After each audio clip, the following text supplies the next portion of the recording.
بینندگان گرامی، به برنامه افغانستان به روایت افغانها خوش آمدید. هدف این برنامه معرفی هنرمندان و متفکرین افغان به جامعه جهانی است تا بتوانیم بحثی که درباره امور کشور ما و مردم ما میشه معرفش خود ما باشیم. برنامه ما به زبان انگلیسی است و صحبت با هر مهمان در مورد یک مطلب مختلف. امید است که این برنامه ها را با جوان ها هم شما در میان بگذارید تا باعث تشویقشان شود و آنها هم در این بحث ها اشتراک کنند. بنده میثاق کاظمی هستم، یک فیلمساز متولد کابل و فعلا مقیم کالیفرنیا. تشکر و از قصه مهمان امروز ما لذت ببرید. Well, hello everyone. Welcome again to yet another session where we will speak with another wonderful Afghan in the diaspora, and for you to get to know us better and just know the multi-layers of being an Afghan. So today I'm very excited to speak with Samia Karimi, who is a dancer, activist, and a lot more. And so we'll get right to it. I know, Samia Jan, you've just come to LA just 4 or 5 months ago from the Bay Area. What brings you here? So salam, hello everyone. I grew up in the LA area actually, and although I was born in Afghanistan, I grew up here. And 7 years ago, I moved to the Bay Area for work and also to pursue more of a career in dance. And I came back to LA in August to be closer to my family. Most of my family lives in Ventura County, and that was the main reason. But since I've arrived, numerous new reasons have surfaced, and I'm so grateful that I'm here. That's wonderful. So speaking of arriving and travel, why don't we start with the origin story? Tell us how did you or your family got to the U.S. and where you are. Tell us about your journey starting from Afghanistan, as far back as you want to go. Mm-hmm. Well, I must say the only memory I have of Afghanistan, unfortunately, I left at the age of 5, is waving goodbye to relatives as our car was driving away to Kabul airport. And I remember having that sense of confusion, like, where are we going? Are we coming back? And why is everybody heavy with emotion? So, we came to the United States as the first wave of Afghan asylum seekers, refugees, immigrants. And this was directly as a result of my father working and having ties with the U.S. Embassy at the time. Now, he wasn't a political figure. He wasn't in the military. But because he had ties to the U.S., it was critical that we leave at the time we did. So we pretty much escaped. We came to the San Fernando Valley, of all places, because we had other friends and relatives here. And I grew up here as an immigrant, remembering my first days in kindergarten, not speaking a word of English. The whole first 6 months here, 6+ months, I was considered a mute because I didn't speak. And Wow. it took me a while to warm up to the new culture, and as it did for many Afghans. So I grew up here in San Fernando Valley, and I've been a California girl most of my life. That's wonderful. You already kind of described or answered my next question, was kind of how was it growing up here, at such a young age? When you grew up a kind of little bit later years, once you did learn English, I'm sure as a younger person, you adopted the language a lot quicker than those who come as adults. How was your experience, middle school, high school, those around those times where one forms identity? Yeah, I think I recognized early on that if I do well academically, I will both please my parents and make friends with not only other kids, but with teachers. So I remember all throughout elementary school, both me and my other sisters, staying after school, doing extra help with the teacher, bringing roses to our teachers. And I think it was like, it may have been overkill at times, but I think in our hearts, we knew that, we wanted to belong. We wanted to be a part of the community. In middle school, there was bullying. I was bullied because I went to a school where half the school were white, wealthy kids who lived in the hills, and half the students were, from Latinx backgrounds, and they lived in the downtown area. And then here I come, this Afghan. I don't speak Spanish. I don't, it was hard for me to fit in to either of those groups. So I was bullied a lot in 6th grade, 7th grade. But high school, I adjusted a little bit more, and then college is when I really kind of went back to my identity as a Muslim, and I studied Islamic studies at the university, and I kind of went inward spiritually as well. It wasn't until my later years, though, my 30s and now my 40s, that I'm really like thirsting, and I feel like I need to reconnect to my Afghan roots. So this is where I find myself now as a dancer, as a lover of Afghan music and dance, is trying to reconnect to that part of my identity as an adult. Right. When was your first introduction to dance? And I know, being outside of Afghanistan, I'm sure you probably just saw Afghan dance on TV, or maybe at weddings and other places, or where was kind of your first introduction to dance, Afghan dance specifically? I'm sure you saw other dances, of course, growing up here. You're exposed to so many different dance forms, but when it comes to Afghan dance, how was your introduction with that? Yes, Afghan dance, actually, because it's not so well documented on TV, or it's not shown, or it wasn't, at least when I was growing up. I became exposed to it at weddings, mainly at Afghan parties. There were a lot of parties, Maimonis, that my parents had, where somebody brought a tabla and harmonia, and after we ate, we would sit down and sing and listen to music. At that time, I wasn't actively dancing, but as I went into my teenage years, I instinctively wanted to go onto the dance floor because of the music. So music has always been a gateway for me. I feel like I enjoy the music more if I feel it in my body and I interpret it in my body. It's like an intimate dance with the instruments, with the lyrics. As you know, when you go to Afghan parties, you may or may not know, there's always like a critical mass of people who will get on the dance floor when you feel like, okay, now I can go and hide. And so I was always the one, just kind of hiding a little bit in the center and dancing with the crowd. It wasn't until I started taking dance classes that I thought of dance more as a performing arts. And although dance brought me joy, growing up in my family, it wasn't encouraged.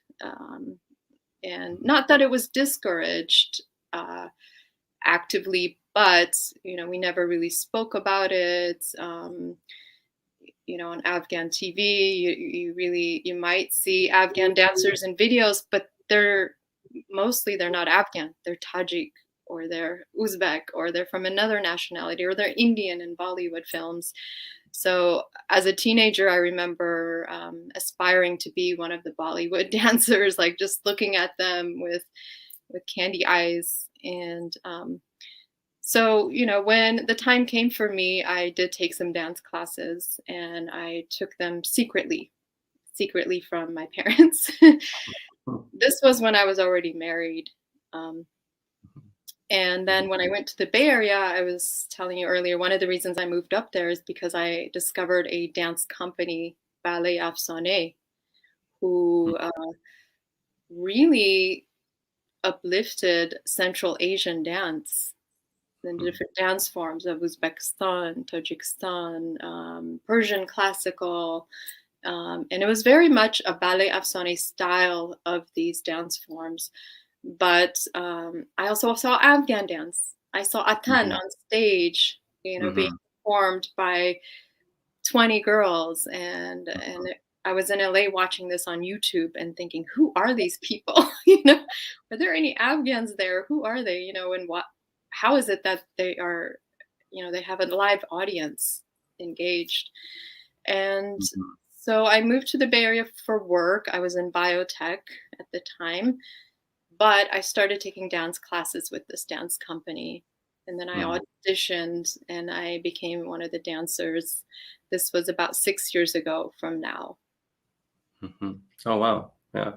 I mean, we can't talk, we'll go into your personal story too, but we can't talk about Afghan dance and not explain probably the most popular Afghan dance, which is the Atan, which has survived thousands of years probably and has now is considered a national dance. I wonder if you could explain to our audience kind of the origins of Atan or just anything about the Atan, Mhm. which very specifically belongs to the that region. Um, what can you say about the Atan? Yeah, for sure. From what I know of Atan, and I am not an Atan expert yet, but I from like what I that. know, Yes, you will yeah, be. You're on your way. that's one of my goals. I'll be honest with you because, as you were saying, it has been around for thousands of years. There are even records. I mean, supposedly records of it in Greek times. And so, Atan, from what I've learned, is that it is a dance form that was done before battle with mostly men, and it was to really, pump up the men before a fight. Uh, as we know it in our lifetime, it is mostly done for celebration. It is done at the end of a wedding.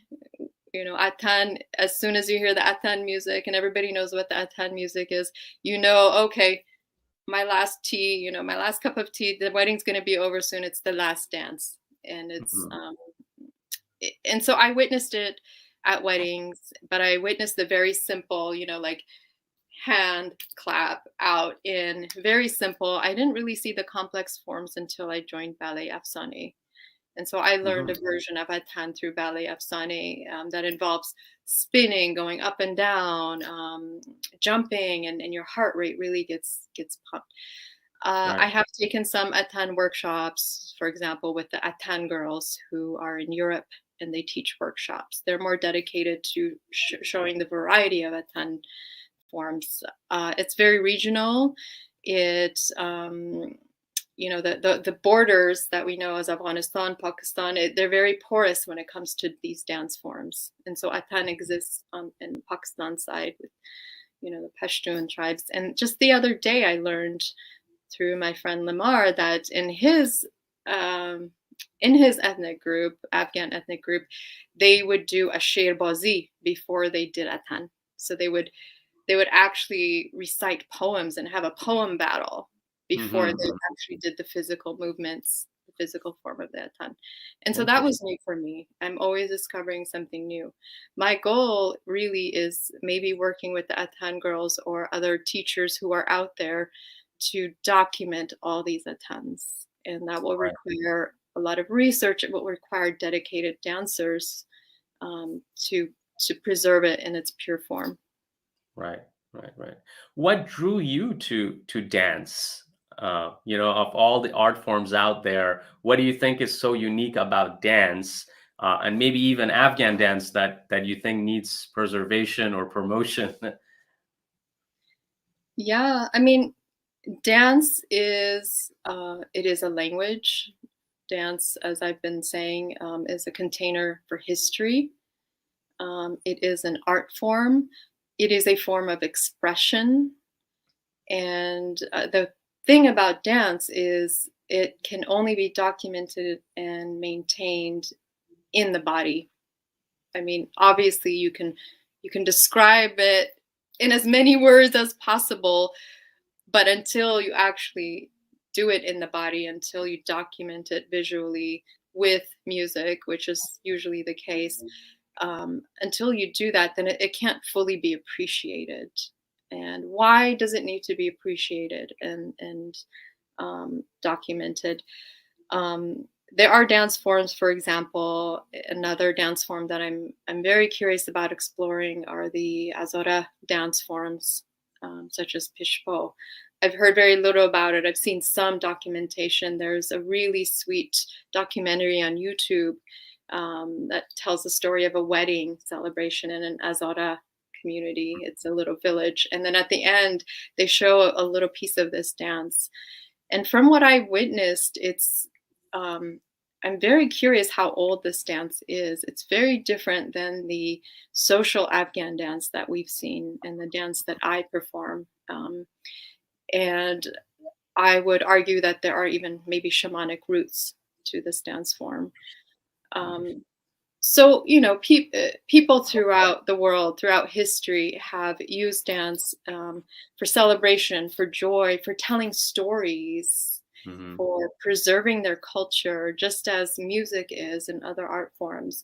But unfortunately, in our culture, and I speak on a global level, dance hasn't been elevated to that status as other art forms have. Especially in Afghanistan, it's barely talked about, and dance is, the word raqs is equated to even sex work, or or showing the body appropriately. And one of my goals is to change and shatter that narrative. Right. Yeah, and that is kind of the unfortunate, as you mentioned, not only in Afghan culture, but in a lot of cultures, the connection between dance and sexuality are so tight together that those who want to explore dance without the sexuality angle kind of face a lot of Yeah. troubles. Like yourself, I'm sure if you were to dance on your own on stage, it would probably be seen very different than if you were to dance in a social dance, which is part of a group of people. It would probably be seen very differently, right? Exactly. Yeah. I've had a situation where I was invited to dance, and then as soon as I said I would be alone, I was dismissed and told not to come. Right, because it's Yeah, that and makes I get it, but then what happens is that then um, people miss out on the other values of dance. I'm also a dance teacher. I've been teaching creative dance to children in schools and after school programs. I'm currently doing an internship through Luna Dance Institute where I'm teaching family dance to a women's shelter. And these are women who are overcoming abuse, domestic abuse, or they've been separated from their child. And what we're really doing is we're creating an environment where they can bond with their children, reconnect with them, the child within, but the child in front of them through movement, through dance.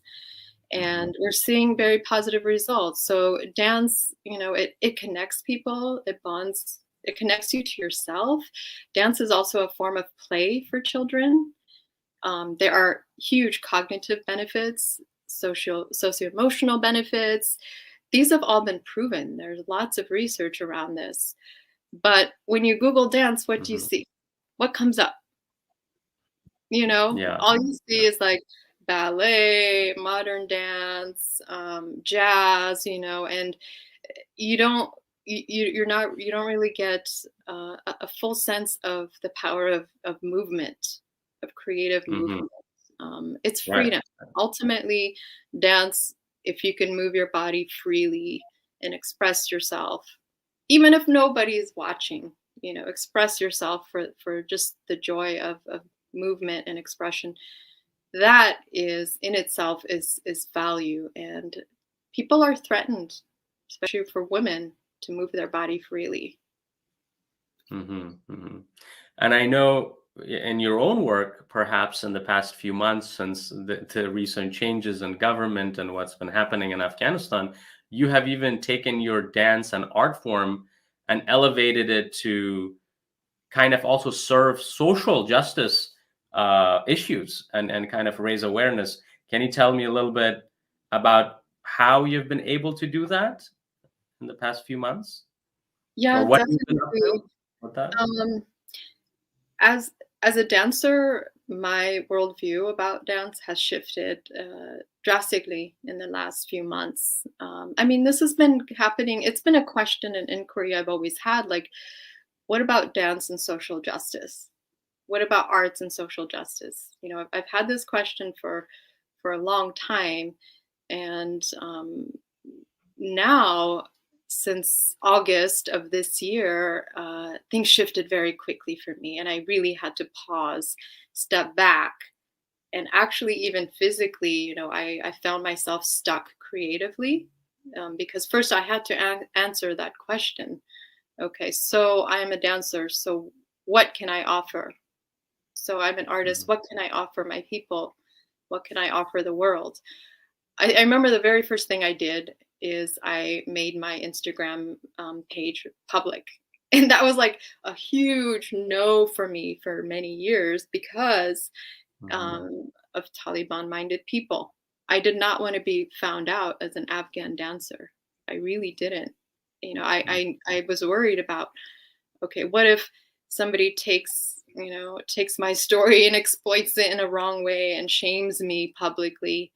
um, but it wasn't until I saw, you know, the Afghan women protesting on the streets of Kabul, of the streets of Herat, wherever, with their signs, that I was like, what am I afraid of? You know, I'm sitting here privileged. What am I Mhm. afraid of? I am going to make it public, and I'm going to use my social presence, social media presence, to uplift voices of those people who may need their Mhm. voices heard. Right. So one of the things I did right away is, you know, my dear friend Natalie through Pomegranate Garden Dance, who's a colleague of mine who I've danced with for years. She runs an online dance school, and she approached me and she asked me, "Do you want to do a fundraiser? You know, a dance series?" And so one of the things we did right away is I offered my dance classes. And made sure that a percentage or 100% of the proceeds went to support Afghan artists. Mhm. Um, we also did a workshop to fundraise for Enabled Children's Initiative, who works in Afghanistan with disabled families. Mhm. But they're also working with the humanitarian crisis needs in Afghanistan. Right now, my dance series that I'm teaching this month is to support an mostly Azara group of hip hop artists who escaped Kabul recently, Right. called AK-13 or Superior Crew, which is a breakdancing group who came out of Afghanistan. Mhm. So Right. there was that, like, how can I channel money the right places. And then the other thing I've done recently is, you know, I connected with an Afghan poet in Kabul. She's a woman, she's an educator, she's written volumes of poetry. And, you know, and the question for her is, what is going to happen to my poetry? What, you know, she was getting ready to publish a book, you know, with her poems. And I don't believe she's teaching right now. But Mhm. what I did is I listened to one of her poems that we presented at an LA protest, and I reached out to her and I said, I really want to know what this means. Can I work with you to translate this? And you know, I'm still working on a good translation. um, but I translated to the point where I can kind of maybe feel what she was feeling, maybe get a sense of the essence of the poem. And I created some movement, some performance art movement. It's not Mhm. traditional Afghan movement. And Right. I'm presenting it tomorrow night at the Refugees and Transitions annual gala. And Oh, this is wonderful. also to raise money for refugee resettlement in the Bay Area, but to Mhm. uplift, you know, a poet who is Mhm. a beautiful poet who's speaking about freedom, who's speaking against oppression. Um, Right. Yeah. so right now, I really, my art form is like, how do I uplift these voices, and where it's not really about me. It shouldn't, as an artist, I don't think it should always be about you. It should be about, like, you know, the collective perhaps. yeah, Um, Yeah, the collect. And speaking of refugees, I hear something that has brought you back to LA is this new job or position which you will be doing, working with refugee resettlements. Can you tell us a little bit about that? What you're going to be up to, work wise or different work wise? So this is a recent development. When I left the Bay Area 5 months ago now, I think I really don't know what was going to happen in LA. And right away, I was fortunate enough to meet other Afghan grassroots organizers, and through them, we keep each other informed. We support each other. It's a beautiful community, and we connect almost daily. We all have our own work that we do. Everybody's working around the clock to support, Afghans back home, Afghans here, and other causes as well. Mm. Um, I knew that I always wanted to work with refugees. The first time I worked with Afghan refugees was when I finished college and I was in Kyrgyzstan as a Peace Corps volunteer. So I lived in Mhm. Kyrgyzstan for 2.5 years. Um, Half the time I taught English in my village, half the time I worked at a Fun Muhajir, which was an NGO in the city. Mhm. And I taught English. I helped them build an education center. We had women's craft circles. And I remember a moment I was visiting a family's home with the UNHCR, and they were telling me their story. And I'll never forget, like, the husband's eyes. Like, he had been silent for months because he saw his own brothers and family being killed in front of him. And this was back in right before 9/11, actually, that this happened. And I remember sitting there and feeling helpless, like, I should be able to do something. Why can't I do something to help this family? And I always, in the back of my head, thought, okay, well, I'm going to go back and I'm going to become a human rights lawyer and I'm going to do this and that and become a diplomat. And 20 years of detour brought me finally to working with refugees again. International Institute of Los Angeles is an organization that's been around since 1914 in Los Angeles. They've helped a variety of different refugee communities. Right now, with thousands of Afghans pouring out of these military bases, who have been evacuated and brought to the US, um, they need Afghans to be there to greet them Mhm. and Right. to plug them into the resources that they need, to just speak their language. And so I really, I applied to several jobs similar to this, and then finally, I got an interview and a call with them, and I believe Monday is my my start day. Um, I'm a little nervous, to be honest, but I'm also ready. I'm so ready for this job. I really want to, I want to support them in whatever way I can, Yeah. whether my Farsi is broken or not. I think it's good enough to be there where they need support, hopefully. That's wonderful. That's great. That's great. And I wish you luck on this new endeavor and journey. And I love that you said it was 20 years in the making. And sometimes I think Yeah. certain ideas, an inception comes at a certain point, but then it takes time to come to fruition. So in the last few minutes that we got another 2 or 3 minutes left or a minute. Was there anything that you wish to have shared that I did not ask you that you would like to share, whether it was about dance, about yourself, about anything, or any conclusive thoughts? Yeah, I really think that the struggles that Afghanistan and Afghans are facing right now, I really believe that each one of us has a role. You may think, oh, I'm not qualified, or I don't speak the language, or I don't, I never lived in Afghanistan. How can I help? Everybody needs to step it up. I can't stress that enough.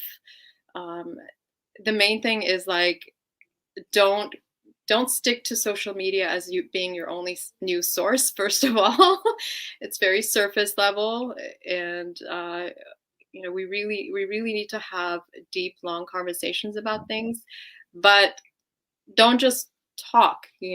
There's so much you can do. The refugee resettlement Right. agencies that are doing the work right now, staff are underpaid, under resourced. It's not their fault, but they also rely heavily on volunteers. So Mhm. maybe you want to mentor someone, maybe you want to be a tutor, maybe you want to offer a ride for someone, maybe you want to donate a backpack to a student.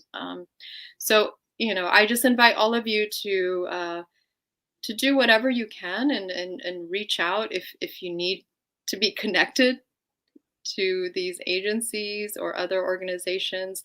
Um, it's Thank it's you. within reach.